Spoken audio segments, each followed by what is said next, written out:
em Isaías capítulo 37.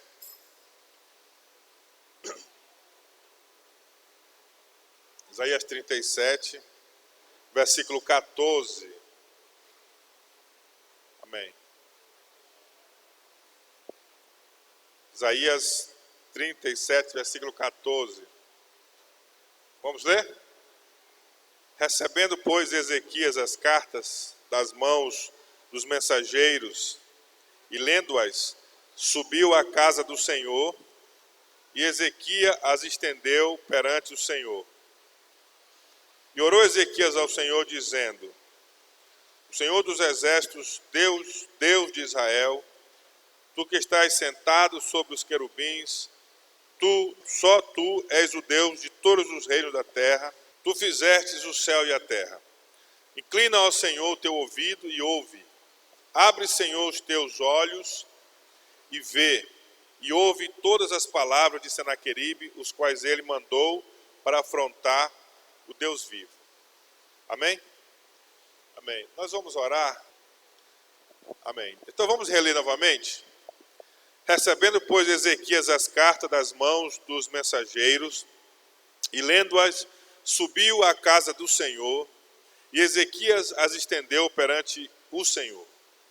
E orou Ezequias ao Senhor, dizendo: O Senhor dos exércitos, Deus de Israel, tu que estás sentado sobre os querubins, só tu és o Deus de todos os reinos da terra, tu fizestes o céu e a terra.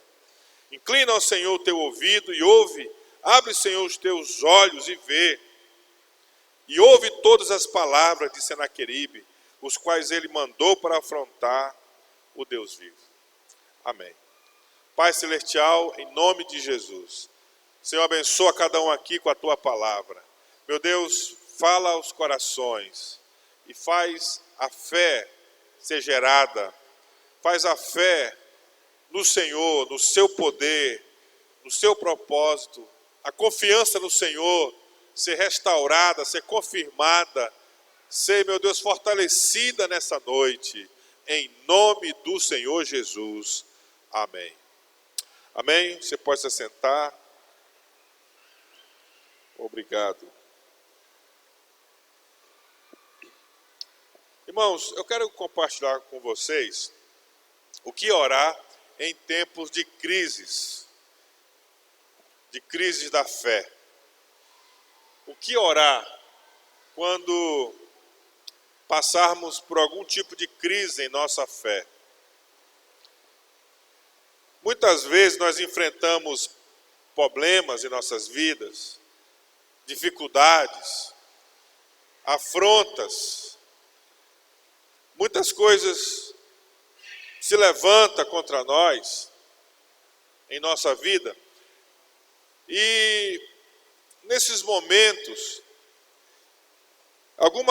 alguns pensamentos, algumas ideias desanimadoras, algumas ideias derrotistas, incredulidade, muitas vezes querem entrar em nossa mente e dominar os nossos sentimentos e as nossas emoções. A tal ponto que somos tentados a duvidar de Deus. Somos tentados a desistir da própria fé por causa dos acontecimentos, das pressões, das lutas que estamos passando em nossas vidas. E eu quero, então, falar sobre esse tema: o que orar em tempo de crise da fé? Quando a nossa fé é colocada em xeque, quando a nossa confiança em Deus é abalada pelas circunstâncias. Primeiramente, eu quero dizer assim, que nesses momentos, o inimigo das nossas almas, o diabo, ele trabalha contra nós para nos roubar a fé. Se a gente olhar o Novo Testamento, nós vamos ver que uma das sagacidades de Satanás é roubar a semente da fé, é roubar a palavra, para que aquele que recebe, aquele que já recebeu, ele perca a palavra, ele perca a fé, ele não acredite mais na obra de Deus, no poder de Deus, na ação de Deus, na ação do Evangelho em sua vida. E ele usa uma arma em especial. O diabo, ele usa uma arma especial para nos atingir. E essa arma é a arma da confusão e dúvida do caráter e da bondade de Deus. Da confusão e dúvida se realmente nós devemos acreditar na bênção de Deus, no socorro de Deus, se Deus está conosco, se Deus é verdadeiro, é real para conosco, se vale a pena continuar caminhando no caminho da fé. Então, ele trabalha para nos gerar confusão e dúvida. No versículo 10 do capítulo 36 de Isaías: porventura subi eu agora sem o Senhor contra essa terra para destruí-la? O Senhor mesmo me disse: sobe contra essa terra e destrói-a. Então, esse texto de Isaías 36, 37 é um dos textos mais interessantes da Bíblia e do Velho Testamento. Porque Senaqueribe manda o capitão do seu exército, um grande exército, que vai dominando as cidades de Judá, dominando as cidades fortificadas, até que ele chega em Jerusalém. E ele chega com um grande exército, e ele então manda mensageiros para afrontar o Deus de Israel, para abalar a fé dos judeus. E ele usa uma estratégia incrível. Esse versículo 10 está dizendo que ele usa uma estratégia de dizer e anunciar que ele estava ali por mando de Deus. E tinha sido o próprio Deus dos judeus que havia enviado ele para dominar os judeus, para aprisionar, para escravizar, para tomar de assalto a nação dos judeus, para tomar a capital, para tomar Jerusalém. E ele está dizendo: eu estou aqui, é porque Deus me mandou. Eu estou aqui em nome de Deus, em nome do Senhor. Então, queridos, é como se ele dissesse assim: eu vou escravizar vocês. E é porque Deus quer. Vocês vão pagar impostos para mim. Vocês depois vão ser levados cativos, escravos, para o meu país, para a Síria. E isso vai acontecer é porque Deus quer que aconteça. Irmãos, se eles acreditassem que era vontade de Deus que ele se tornasse escravo da Assíria, como a mensagem do rei estava dizendo, o que eles teriam que fazer? Eles teriam que se entregar. Ora, se Deus está dizendo que é para vocês dominar e nos escravizar, então só vai nos restar nos entregar, aceitar e sermos escravos de vocês. Se eles aceitassem que realmente a mensagem do rei da Síria fosse de Deus mesmo. Mas qual era a intenção do rei da Síria? Trazer incredulidade ao povo. O povo não acreditar que Deus ia cuidar deles, que Deus estava cuidando deles, que Deus estava com eles. Então o rei da Síria queria trazer dúvida na mente dos judeus. Irmãos, quantas vezes eu já vi isso, e você também já viu, e quem sabe você até já falou, não é? Como é que você está, fulano? E às vezes a pessoa está vivendo uma vida de cão vira-lata, chorando pelos cantos, e quando alguém pergunta, ele responde assim: eu vou como Deus quer. Então, se a pessoa está sofrendo, se a pessoa está padecendo, se a pessoa está angustiada, se a pessoa está perturbada, e alguém pergunta como é que você está, e ela responde: eu estou como Deus quer. Então essa pessoa, ela está dizendo que Deus quer o seu sofrimento, que Deus quer a sua dor. Se a pessoa está padecendo, está sofrendo, já faz algum tempo, e ela diz: eu estou como Deus quer, ela está dizendo que ela não acredita na bondade de Deus para com ela. Ela está dizendo que o Deus que ela acredita é um Deus que faz ela sofrer, que faz ela ser escravo. Se ela dá essa resposta: eu estou como Deus quer, está colocando em dúvida o caráter e a bondade de Deus. Então, por dúvida e confusão na mente das pessoas, é uma arma que o diabo sempre usou. Confundir a mente das pessoas é uma arma forte que Satanás usa. E ele usou essa arma com Eva logo no início da humanidade. Lá em Gênesis 3, disse a serpente à mulher: certamente não morrereis.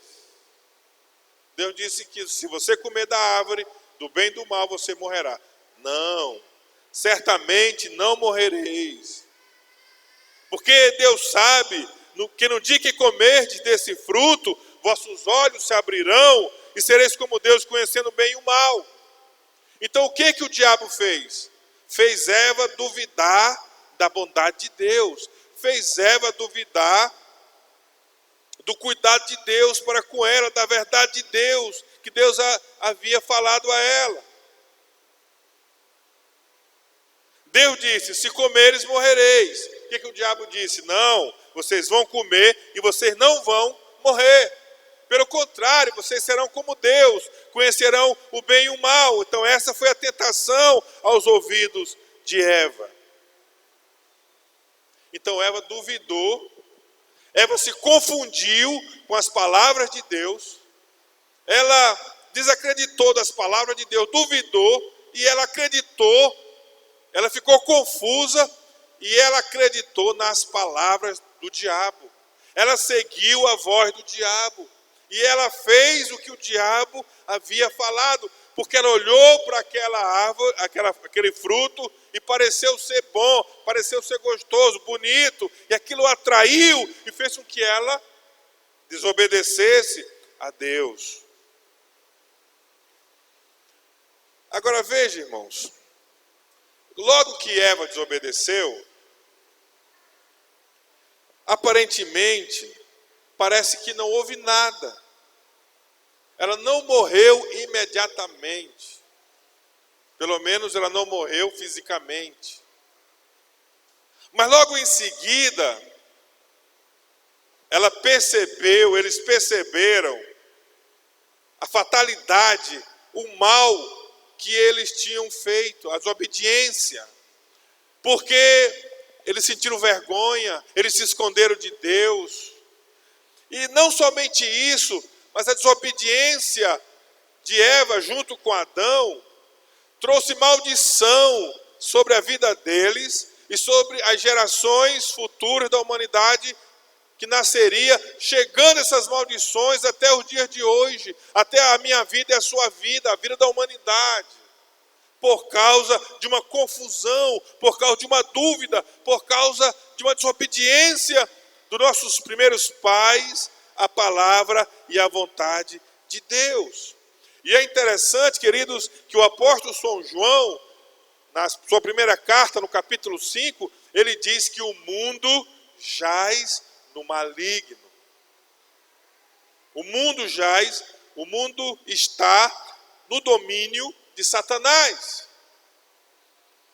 E quem entregou esse domínio?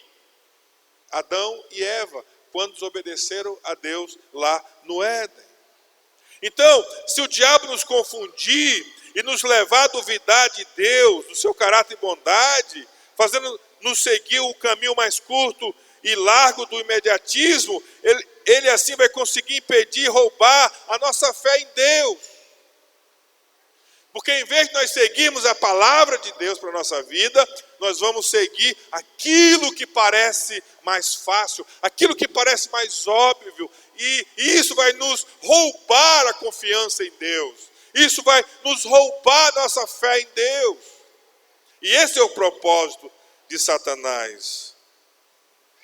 Nós vamos ser convencidos que nós podemos alcançar grandes resultados, felicidade, paz, que podemos conseguir vitórias independente de Deus, fora da confiança em Deus e da palavra de Deus. Seremos então pessoas independentes de Deus em nossa vida. Irmãos, alguns anos atrás, eu fui participar da formatura da minha filha mais velha, numa faculdade fora do Brasil, e ela me falou de uma oferta que teve de um diploma que algumas pessoas estavam oferecendo a ela, diploma das escolas, de escola pública. E ela não estudou só em escola pública, ela estudou em escola pública, mas também estudou em escola privada. Mas ela disse que tinha alguns agentes que estavam conseguindo diplomas de escola pública, todo o percurso estudantil, para que pudesse entrar com facilidade numa faculdade pública no Brasil, através do Enem e outras coisas, para que tivesse mais facilidade. E ela não aceitou essa facilidade que lhe foi oferecida. Mas um amigo dela aceitou. Ele comprou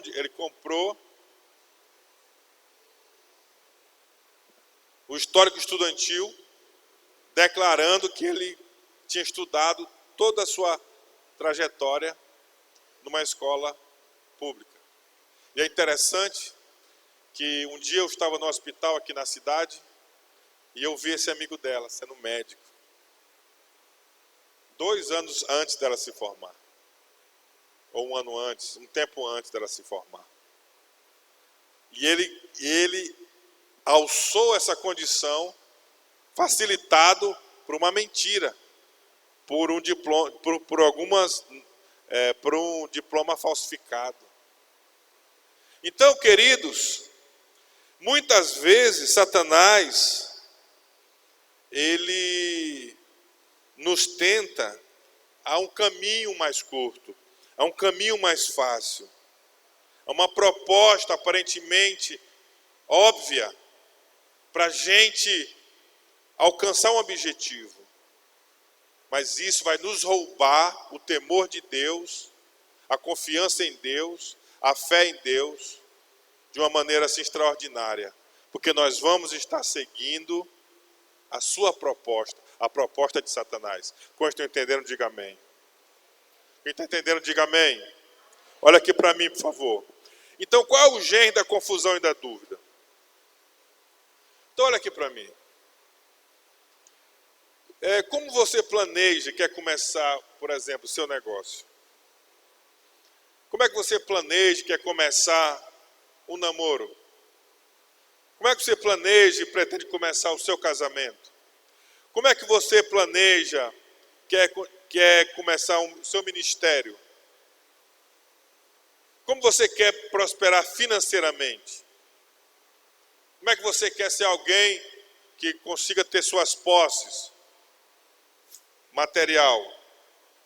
Então, querido, a tentação que vem do diabo é sempre para você começar do jeito mais rápido. Você pegar atalhos, você ser imediatista. E não de você agir na fé, na paciência e na confiança da bondade de Deus. É sempre, a tentação é para que você seja independente, faça por você mesmo. Agora, irmãos, quando o diabo atacou Moisés, qual foi o primeiro ataque do diabo a Moisés? Foi logo no seu nascimento, matando as crianças lá no Egito, logo após o seu nascimento. Quando foi que o diabo fez o seu primeiro ataque contra Jesus? Logo após o seu nascimento. O Herodes mandou matar as criancinhas, logo no início. Então, qual é a estratégia do diabo contra a sua vida, contra a minha vida? O que o diabo quer fazer é que logo no início, ele quer nos tentar, para que logo no início das nossas atividades, dos nossos objetivos, dos nossos alvos, dos nossos propósitos, é roubar a nossa fé em Deus, roubar a nossa confiança em Deus, e que para a gente agir com atalhos, para a gente agir por aquilo que parece mais óbvio, por aquilo que todo mundo faz.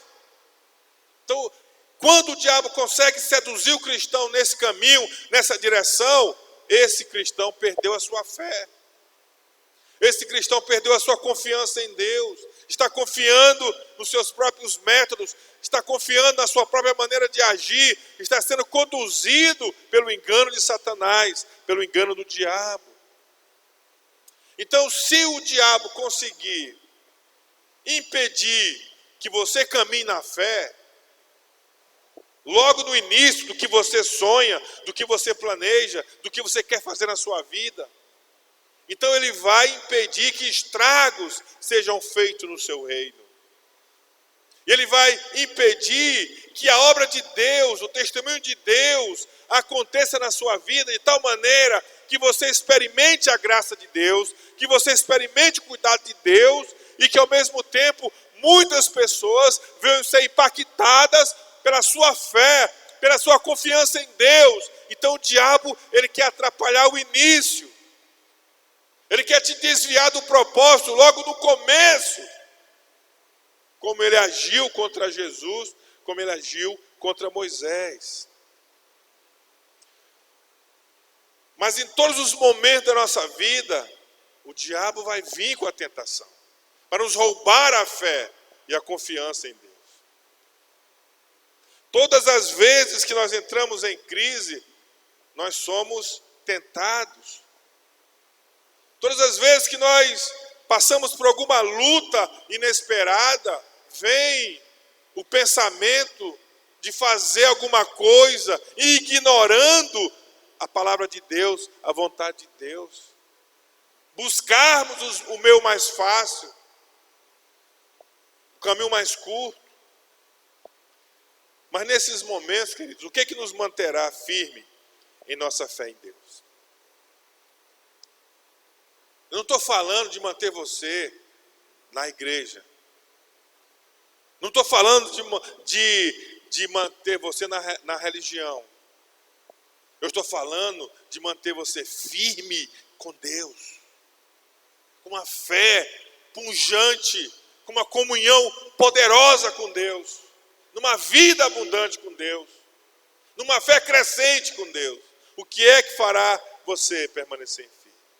Segundo esse texto de Isaías, é a imagem ou a visão que nós temos de Deus, que você tem de Deus. A imagem ou a visão que você tem de Deus. Então, Deus para você é bom e verdadeiro? Você tem certeza que o Deus que você serve, ele é bom, e ele é real, ele é verdadeiro? Que tipo de Deus você crê? Aí mais uma vez, a gente vai em Hebreus 11:6, que diz assim: ora, sem fé é impossível agradar a Deus, porque é necessário que aquele que se aproxima de Deus, creia que Ele existe e que é galardoador dos que o buscam. Você pode dizer amém? Sem fé é impossível agradar a Deus. sem fé.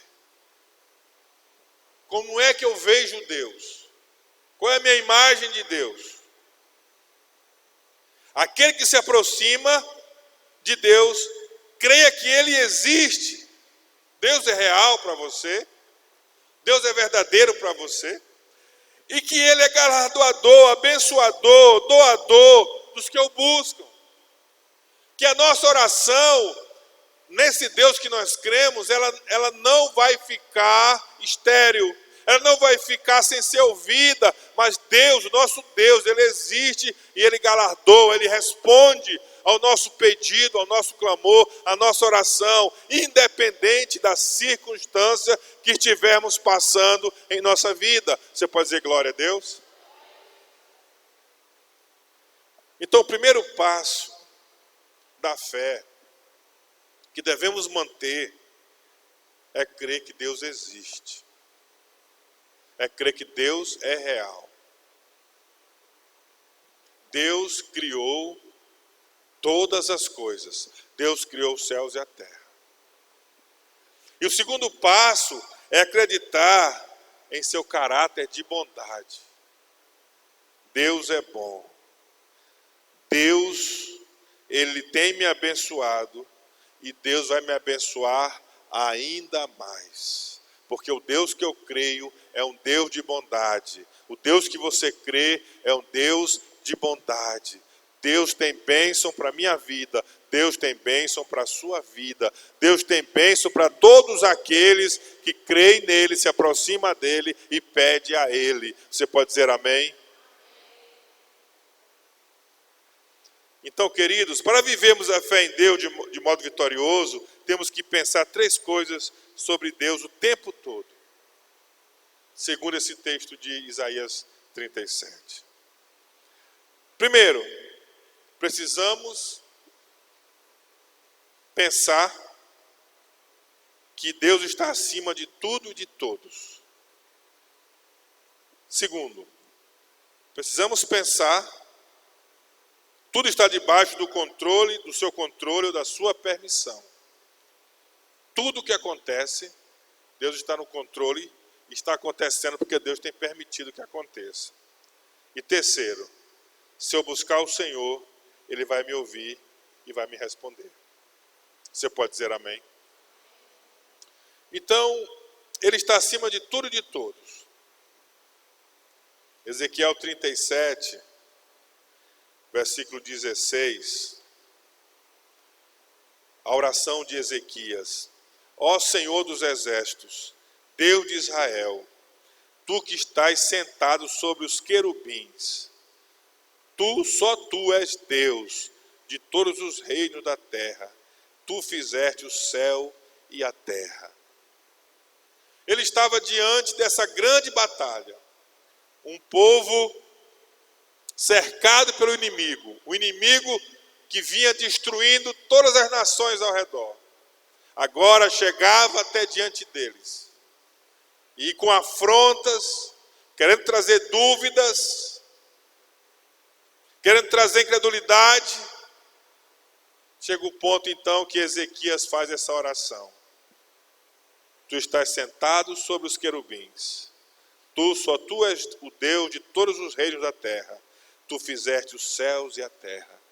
Ele está dizendo, Senhor, Tu estás sobre tudo e sobre todos. Senhor, Tu estás sentado sobre os querubins.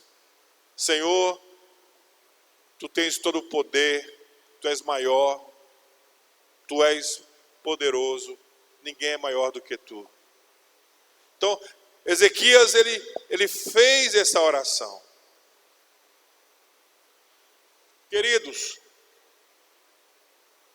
ele demonstrou fé no momento da crise, confiança em Deus.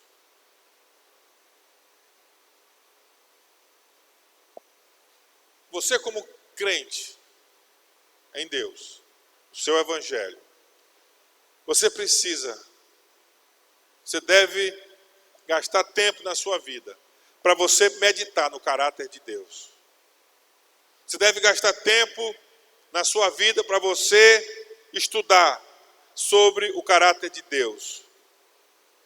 Provavelmente, se você abrir a sua Bíblia, no livro dos Salmos, você vai ver ali cânticos que fala do caráter de Deus, que fala do poder de Deus, que fala da bondade de Deus, que fala da soberania de Deus, da graça de Deus, de quem é Deus, de como Ele é poderoso. E se você gastar tempo pensando nisso, e em seguida você louvar, cantando os salmos, louvar, cantando o seu caráter, você vai ser enchido de fé, você vai ser enchido de confiança e de certeza de que tudo que está acontecendo na sua vida, todas as lutas, as guerras, não estão fora do controle, do domínio do seu Deus. Mas é esse Deus que é poderoso, esse Deus que é bom, Ele está cuidando de tudo. E aquilo que parece ruim, que Ele está permitindo, não quer dizer que Ele nos abandonou, que Ele nos deixou, mas Ele está conosco por causa do seu caráter de bondade, de misericórdia, de graça e de poder. Você pode dizer amém, querido? Então foi isso que Ezequias declarou aqui: tu estás acima de tudo e de todos. E Oséias, ele diz assim, que devemos conhecer o Senhor.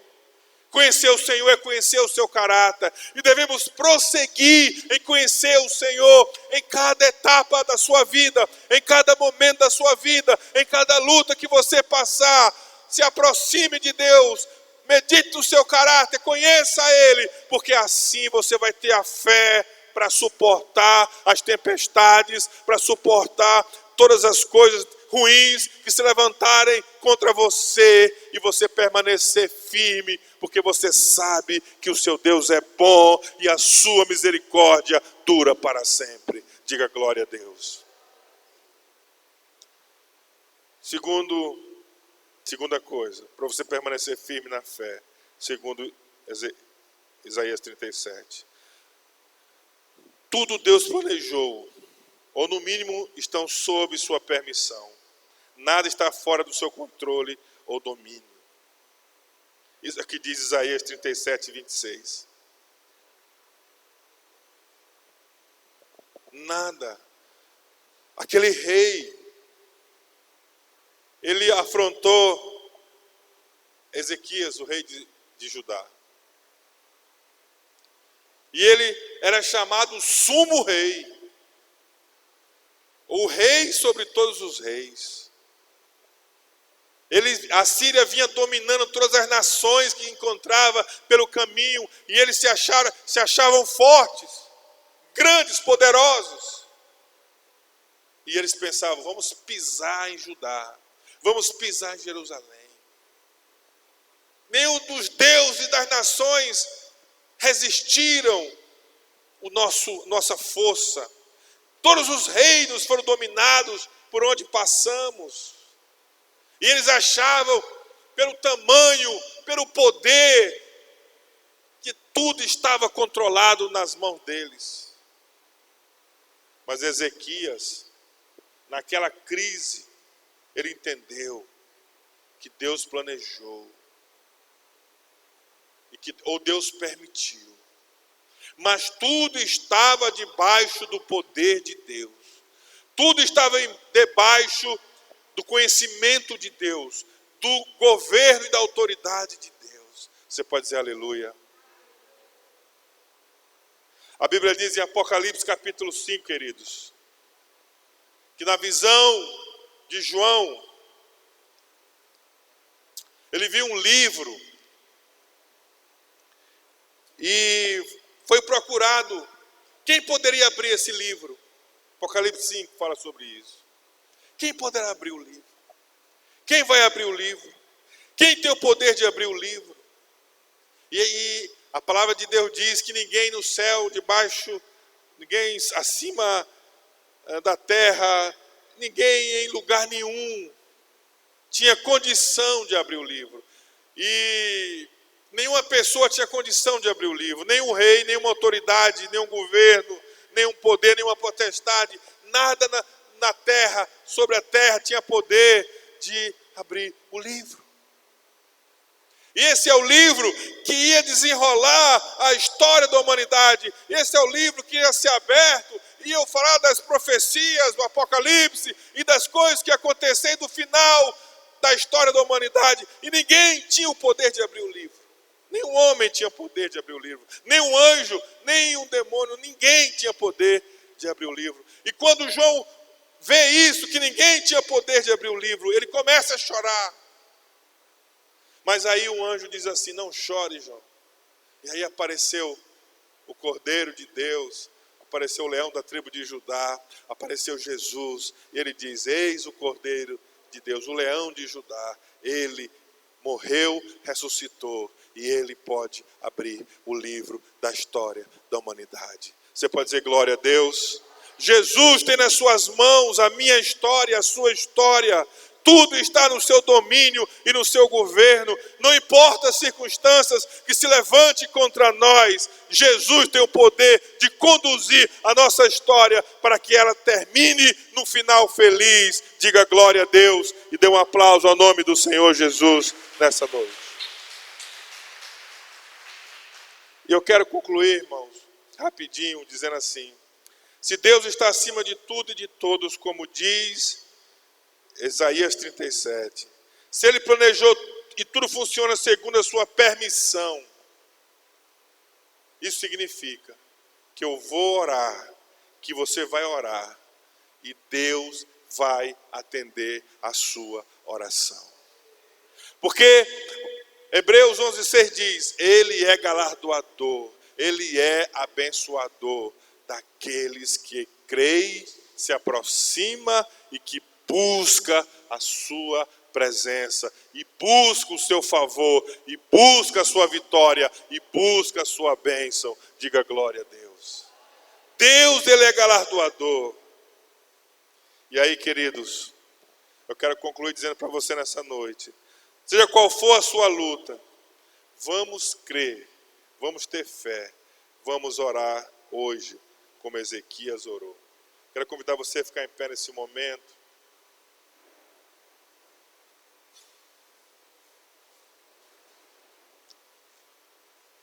Abra sua Bíblia em Isaías 37.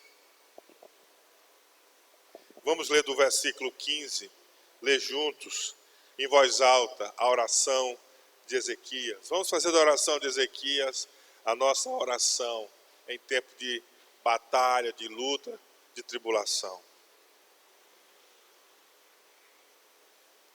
Já achou aí? Diga-se comigo então, na linguagem aqui da minha Bíblia. O versículo 16.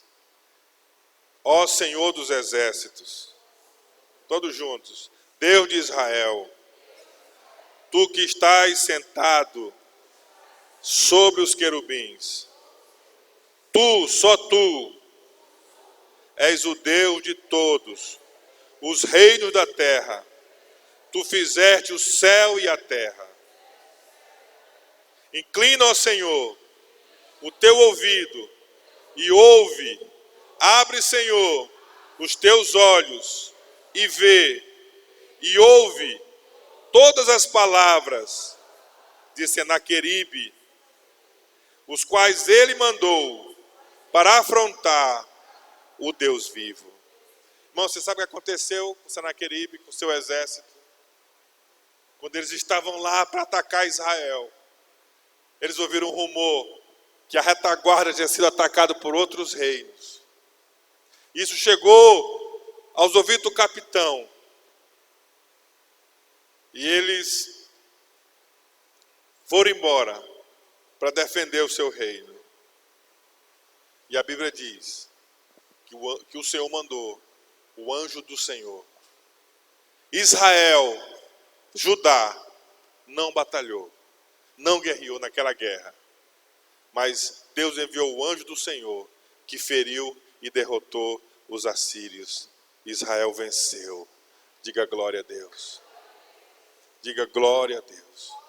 Então, querido, o nosso Deus me dá a vitória, te dá a vitória. O nosso Deus está conosco. E em Cristo Jesus somos mais do que vencedores. Amém? Glória a Deus. Queria que você fechasse seus olhos nesse momento. E baseado nessa oração de Ezequias, Você vai sair do desespero, você vai sair da angústia e você vai declarar: o meu Deus está acima de todas as coisas. O meu Deus é maior do que tudo. O meu Deus está no controle de todas as coisas. E é por isso que o meu Deus vai ouvir a minha oração e responder a minha prece. Porque o meu Deus é galardoador daqueles que eu busco, daqueles que creem. Aleluia.